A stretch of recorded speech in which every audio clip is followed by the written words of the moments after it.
Hi friends, welcome to my channel. இன்றைக்கி நம்ம சேனலில் ஒரு மதிய லஞ்ச் ரெசிபி தாங்க. அதுக்கு வந்து நம்ம இன்றைக்கி கத்திரிக்காய் வச்சு தாங்க ஒரு ரெசிபி செஞ்சுருக்கோம். நான் கத்திரிக்காய் வந்து ரொம்ப குட்டி குட்டி கத்திரிக்காயாக வாங்கியிருக்கேங்க.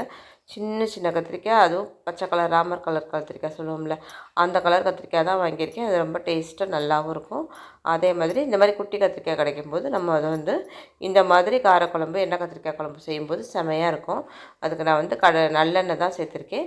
நீங்கள் நல்லெண்ணெய் இல்லைன்னா கடலெண்ணெய் கூட நம்ம சேர்த்துக்கலாம். நல்லெண்ணெய் சேர்த்துட்டு சோம்பு வெந்தயம் மட்டும் தாளிப்புக்கு போட்டிருக்கேன். சோம்பு வெந்தயம் போட்டு சோம்பு வெந்தயம் பொரிஞ்சதுக்கப்புறம் சின்ன வெங்காயம் தான் சேர்த்துருக்கேன். நான் சின்ன வெங்காயம் நல்லா ஒரு கைப்பிடி அளவு சின்ன வெங்காயம் சேர்த்து நல்லா நம்ம அந்த எண்ணெயிலே நல்லா வதக்கிக்கணும். சின்ன வெங்காயம் சேர்த்து செய்யும்போது காரக்குழம்பு, மீன் குழம்பு, இந்த மாதிரி எல்லா குழம்புமே நம்மளுக்கு வத்த குழம்பு செய்யும்போது இதுக்கெல்லாமே நம்ம சின்ன வெங்காயம் போட்டோம்னா தான் அது நல்லாயிருக்கும். அதனால தான் நான் சின்ன வெங்காயம் சேர்த்துருக்கேன். சின்ன வெங்காயம் போடும்போது ஒரு 5-6 பல் பூண்டு பற்களும் சேர்த்துக்கிட்டோன்னா அதுவும் நம்மளுக்கு டேஸ்ட்டு நல்லாயிருக்கும். பூண்டு வந்து உடம்புக்கு ரொம்ப ரொம்ப நல்லது. எல்லாத்துலேயுமே நம்ம பூண்டு சேர்த்து செய்கிறது நல்லது தான். இந்த மாதிரி காரக்குழம்புலாம் செய்யும்போது நம்ம தாராளமாக பூண்டு சேர்த்துக்கலாம். சும்மா ஒரு 2-3 பல் பூண்டு போட்டால் கூட நம்மளுக்கு போதும். அதுக்கப்புறம் வெங்காயம் நல்லா வதங்கினதுக்கப்புறம் ஒரு சின்ன முருங்கைக்காய் வந்து கொஞ்சம் தான் இருந்தது.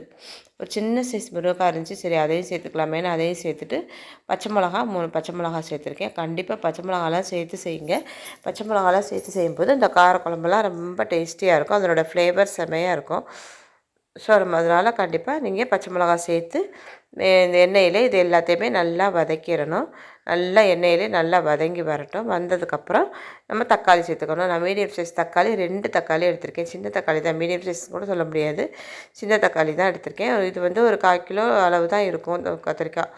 அதனால் அந்த அளவுக்கு நம்மளுக்கு 2 சின்ன தக்காளி போதுமானதாக இருந்தது. அதை போட்டு நல்லா எண்ணெயிலே நம்ம நல்லா வதக்கணும். நம்ம எண்ணெயிலே நல்லா வதக்கணும். அதே மாதிரி கத்திரிக்காயை நான் வந்து நடுவில் கீறி 4 பக்கமும் கீறி வச்சுருக்கேன். முழுசாகவே எண்ணெய் கத்திரிக்காய்க்கு நம்ம கீறி செய்வோம்ல, அந்த மெத்தடில் தான் செஞ்சுருக்கேன். கீறி தண்ணியில் போட்டு வச்சுருக்கேன். இப்போ தக்காளி நல்லா வதங்கி வந்ததுக்கப்புறம் அதுக்கப்புறம் தான் நம்ம வந்து கத்திரிக்காய் சேர்த்துக்க போகிறோம்.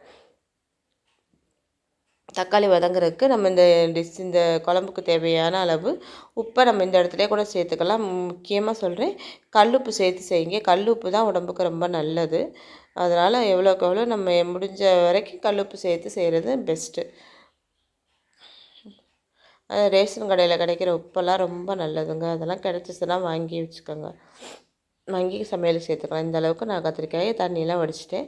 இந்த கத்திரிக்காயை நான் இப்போ இதில் சேர்த்துக்க போகிறேன். இந்த மாதிரி 4 பக்கம் கீறி தான் சேர்த்துருக்கேன்.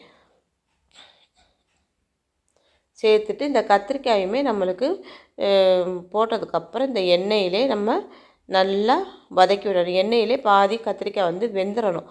அப்போ தான் நல்லாயிருக்கும். அதனால் நான் கொஞ்சம் பொறுமையாக எண்ணெயிலே அடுப்பை மீடியம் ஃப்ளேமில் வச்சுட்டு வெங்காயம் தக்காளி எல்லாம் சேர்த்து நல்லா நான் வதக்கி கொடுக்குறேன். நல்லா வதங்கி அப்புறம் தான் 1 பை 1 நம்ம மசாலாலாம் சேர்த்துக்கணும். அது வரைக்கும் நம்ம அடுப்பை மீடியம் ஃப்ளேமில் வச்சுக்கிட்டு செய்யும்போது நல்லாயிருக்கும். இதை வந்து இந்த எண்ணெய் கத்திரிக்காய் குழம்பு செய்யும்போது தனியாக எண்ணெய் கத்திரிக்காயை வறுத்துட்டு எண்ணெயில் வறுத்து எடுத்து வச்சுக்குவாங்க. எடுத்து வச்சுட்டு நம்ம குழம்புலாம் கூட்டிகிட்டு அதுக்கப்புறமும் போட்டு செய்கிற ஒரு மெத்தடும் இருக்குது. நம்ம இப்படியே நம்ம எண்ணெயிலே நம்ம தக்காளி வெங்காயத்தோடு சேர்ந்து பச்சை மிளகாய் எல்லாம் சேர்ந்து வதங்கி வரும்போது இந்த ஃப்ளேவர் இந்த டேஸ்ட்டு செமையாக இருக்கும். நல்லா ரொம்ப குட்டி குட்டி கத்திரிக்காயா, அதனால் செமையாக அது டக்குன்னு வதங்கிடும்.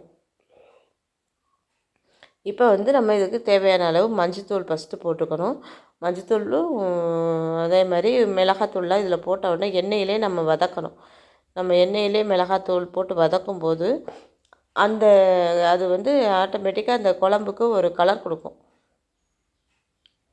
நம்ம எந்த ஒரு டிஷ் செய்யும்போதும், ஏன்னா இந்த மாதிரி குழம்புலாம் செய்யும்போது இது பேரே எண்ணெய் கத்திரிக்காய் குழம்புங்கிறதுனால எண்ணெய் நம்ம கூடுதலாக தான் ஊற்றி செய்வோம். அதனால் இந்த எண்ணெயிலே நம்ம அந்த மஞ்சத்தூள் மிளகாத்தூள் இது மல்லித்தூள் எல்லாமே வதங்கி வரும்போது அந்த ஃப்ளேவர் வந்து வேறு மாதிரி இருக்கும். அது குழம்புக்கும் ஒரு தனி கலர் கொடுக்கும். நம்ம கலர் பொடி போட்டு வச்சது மாதிரி அது ஒரு கலராக இருக்கும். கொஞ்சம் மஞ்சத்தூள் சேர்த்துருக்கேன். ஒரு 2 ஸ்பூன் அளவுக்கு மிளகாத்தூள் சேர்த்துருக்கேன். காரம் ரொம்ப இருக்காது. வீட்டில் அரைச்ச மிளகாத்தூள் தான். இது 2ம் போட்டுட்டு நான் எண்ணெயில் ஒரு வதக்கிட்டு இதுக்கப்புறம் தான் மல்லித்தூள் சேர்த்துக்க போகிறேன். நம்ம எவ்வளோ மிளகாத்தூள் போட்டோமோ அதுக்கு டபுள் மடங்காக நம்ம 2 மடங்கு மல்லித்தூள் சேர்த்துக்கணும். குழம்புக்கெல்லாம் அந்த மெத்தடு தான். ஸோ அதனால் நான் 2 ஸ்பூனான மல்லித்தூள் சேர்த்துருக்கேன். இது சின்ன ஸ்பூனுங்கிறதெல்லாம் 4 ஸ்பூன் அளவுக்கு நான் மல்லித்தூள் சேர்த்துக்க போகிறேன். சேர்த்துட்டு இதையும் ஒரு எண்ணெயிலே ஒரு வதக்கிட்டு நம்மளுக்கு பிடிக்கிற மாதிரி இருக்குது அப்படின்ற பட்சத்தில் டக்குன்னு நம்ம தண்ணி சேர்த்துறணும். ஒரு வேளை கரிஞ்சிருச்சு அப்படின்னா அது டேஸ்ட்டு அப்படியே குழம்போட டேஸ்ட்டே சுத்தமாக மாறி போயிடும். ஸோ அதனால் அந்தளவுக்கு விட்றாதியே, லேசாக ஒரு வதக்கிட்டு தண்ணி சேர்த்துட்டேன். நான் புளி ஊற வச்சு வச்சுருக்கேன். இந்த அளவுக்கு புளி தண்ணியை தான் நான் சேர்த்துட்டு இப்போ மறுபடியும் புளியை கரைச்சி இதில் சேர்த்துக்க போகிறோம். இதில் ஒரு மாங்காய் கூட இருந்தது, போட்டிருந்துருக்கலாம், ஆனால் போடலை. மண்டியில் போட்டுட்டு மாங்கொட்டையோடு கொஞ்சம் இருக்குது. ஸோ அதை போடணும்னு நினச்சிட்டே இருந்தேன், போட மறந்துட்டேன். அதுவும் போட்டு வச்சின்னா சூப்பராக இருக்குங்க. முருங்கைக்காய், கத்திரிக்காய், மாங்காய் எல்லாம் போட்டு ஒரு புளிக்குழம்பு. இது காரக்குழம்புன்னு சொல்லலாம், எண்ணெய் கத்திரிக்காய் குழம்புன்னு சொல்லலாம். ஏன்னா முருங்கைக்காய் வந்து நான் சும்மா ஒரு 4 பீஸ் தானே போட்டிருக்கேன். ஸோ இது எண்ணெய் கத்திரிக்காய் குழம்பு மட்டும்தான். புளியை கரைச்சி ஊற்றிட்டேன். இன்னும் கொஞ்சம் தண்ணி ஊற்றி நம்ம கொஞ்சம் தண்ணியாகவே புளியை கரைச்சி ஊற்றி குழம்பு நம்ம தண்ணியாகவே வச்சிட்டோம் அப்படின்னா தான் இந்த கத்திரிக்காயெல்லாம் வெந்து அந்த மசாலாலாம் அதை பிடிச்சி கொதித்து வரும்போது கொஞ்சம் இந்த அளவுக்கு நான் தண்ணி சேர்த்துருக்கேன். இன்னும் கூட கொஞ்சம் தண்ணி சேர்க்கலாம். ஏன்னா நம்ம தண்ணி கொஞ்சம் கூடுதலாக சேர்த்து அந்த தண்ணி வந்து நல்லா கொதித்து வற்றி வரும்போது தான் குழம்பு டேஸ்ட்டு சூப்பராக இருக்கும். இன்னும் கொஞ்சம் தண்ணி ஊற்றிட்டு நான் மூடி போட்டு மூடிக்க போகிறேன். மூடி ஒரு 10 நிமிஷம் கொதித்தாலே போதும், நல்லா நம்மளுக்கு திக்காகிடும் குழம்பு.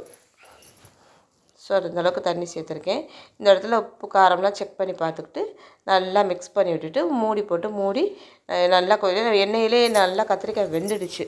நம்மளுக்கு வந்து இன்னும் கொஞ்சம் நேரம் வெந்தால் மட்டும் அந்த மசாலாலாம் அந்த கத்திரிக்காயில் பிடிக்கணும் இல்லையா, அதுக்காக தான் குழம்புல போட்டு நல்லா ஒரு 10 நிமிஷம் நல்லா இடையில ஒரு 5 நிமிஷத்துக்கு ஒருக்கா எடுத்து கிளறி விட்டுகிட்டே இருந்தோம்னா சூப்பராக வந்துருங்க. இன்னும் ஒரு 2 நிமிஷம் 3 நிமிஷம் நல்லா கொதித்து வந்தாலே போதும், நம்மளுக்கு குழம்பு நல்லா வற்றி வந்துடும். இப்போ இறக்க போகையில் கருவேப்பிலை எல்லோரும் தாளிக்கும் போது போடுவாங்க, நான் கடைசியில் தான் போடுவேன். அது ஒரு ஃப்ளேவராக இருக்கும். தாளிக்கும் போது போட்டாலும் ஒன்றும் தப்பு கிடையாது. அதை விட நம்ம அது எண்ணெயிலே பொரிஞ்சிரும் இல்லையா, இது வந்து கடைசியில் போடும்போது அந்த கருவேப்பிலையோட ஃப்ளேவர் நல்லாயிருக்கும். ஸோ இந்த மெத்தட்லேயும் போடலாம், அந்த மெத்தட்லேயும் போடலாம், ஆனால் கண்டிப்பாக கருவேப்பிலை போடுங்க.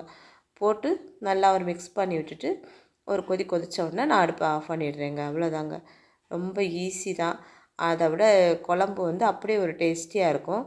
இந்த மெத்தடு தான். நம்ம இதே மாதிரி காரம் மட்டும் கொஞ்சம் கூடுதலாகவும் நல்லெண்ணெய் சேர்த்து சின்ன வெங்காயம் சேர்த்து செய்யும்போது பாருங்கள், குழம்பு நல்லா வற்றி வந்துருச்சா, இந்த அளவுக்கு வந்ததுக்கப்புறம் நம்ம அமர்த்திட வேண்டியதுதான்.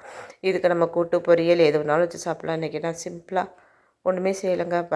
அப்பளமும் முட்டை மட்டும் தான் வச்சுருக்கேன். இதே மெத்தடில் நீங்களும் செஞ்சு பாருங்கள். தேங்க்யூ.